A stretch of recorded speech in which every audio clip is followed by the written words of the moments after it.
You're watching South Asia Newsline, and here are the top stories we are tracking for you on Wednesday, the 27th of March. AAP launches campaign against arrest of Delhi CM Arvind Kejriwal. Indian crew saved 6 presumed dead in Baltimore bridge collapse. And Pashtun activist blames attack on Chinese engineers on Pak army proxies. And now for all the details. Leaders of the Aam Aadmi Party and its supporters launched a campaign on Wednesday against the arrest of Delhi Chief Minister and AAP national convener Arvind Kejriwal in an excise policy-linked money laundering case. They marched near the Delhi Legislative Assembly wearing yellow t-shirts and burnt effigies in solidarity with Kejriwal and chanted slogans against Prime Minister Narendra Modi's BJP. Later, they also barged in the middle of the assembly session to demand Kejriwal's release.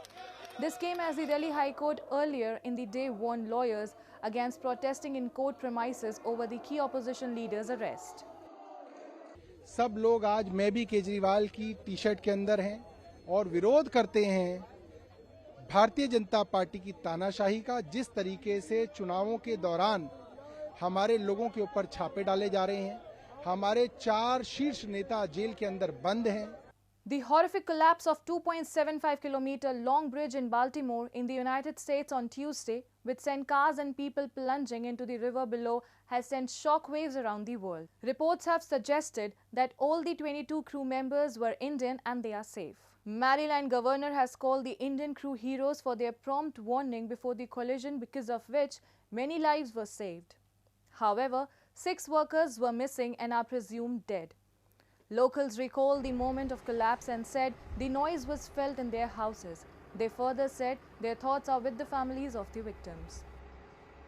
I woke up and I heard the noise and it was vibrating the house and stuff, and it only happened for 5 seconds, and I was really scared. I literally was covering my ears oh my god, I'm gonna die. My prayers and thoughts are definitely with the families. I can't imagine what they're going through. That was my first thought as soon as I heard about the collapse this morning, was how many people were on the bridge.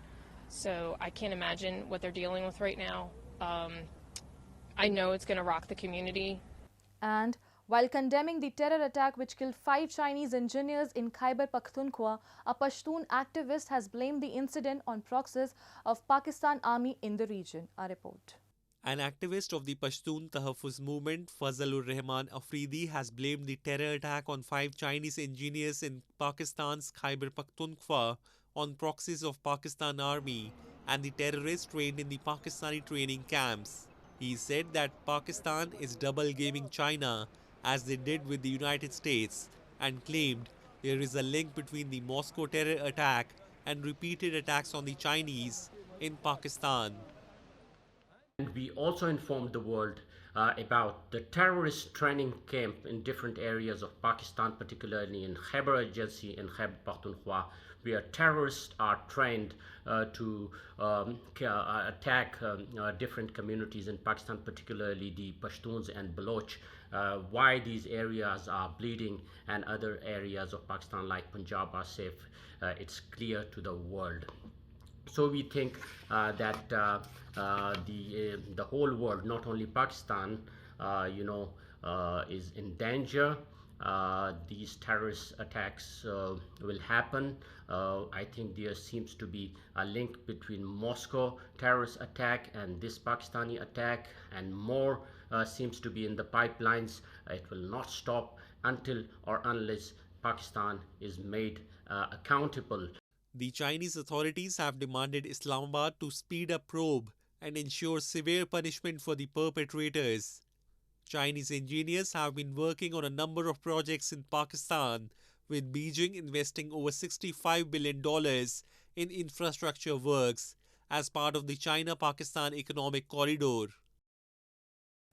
Meanwhile, Kashmiri activist Tasleema Akhtar has busted the malicious propaganda on Kashmir by Pakistan and compared the rapid development in Jammu and Kashmir with that of POK, showing mirror to Islamabad.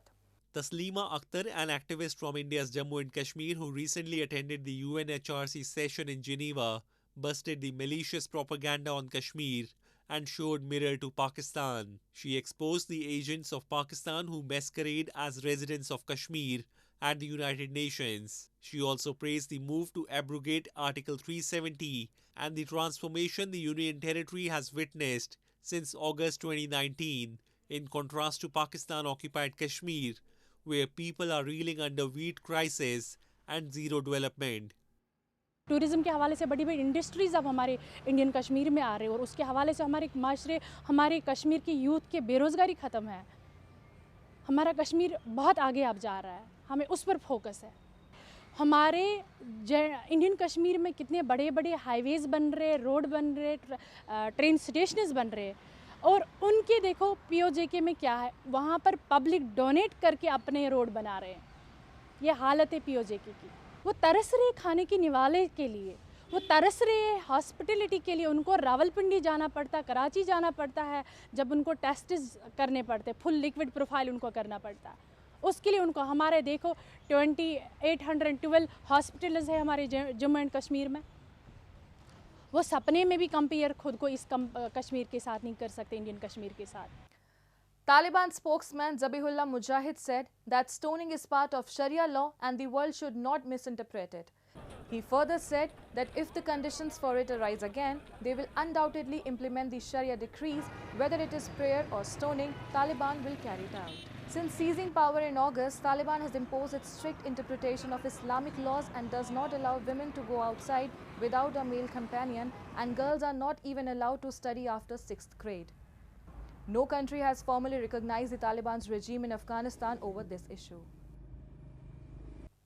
Moving on, India's Border Security Force and the Border Guard Bangladesh held a joint beating retreat ceremony at the integrated checkpost in Fulbari town to commemorate 53rd Independence Day of Bangladesh on Tuesday.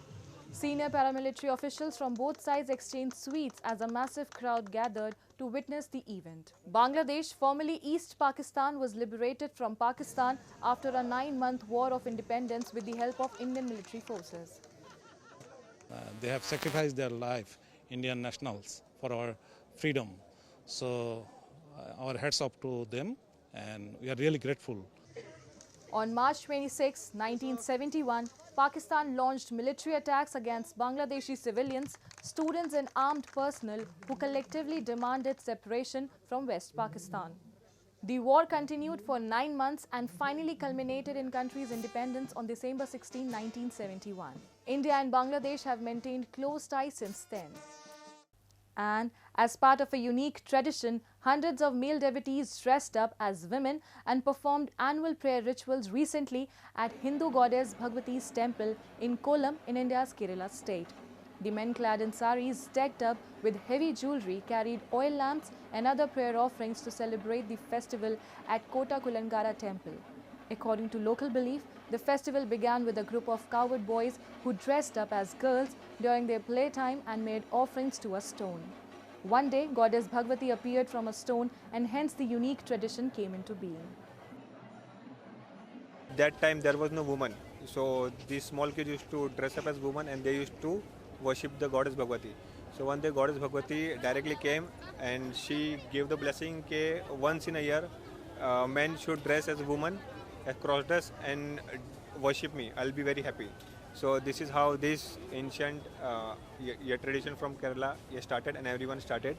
That's all in tonight's edition. We'll see you same time tomorrow. Good night.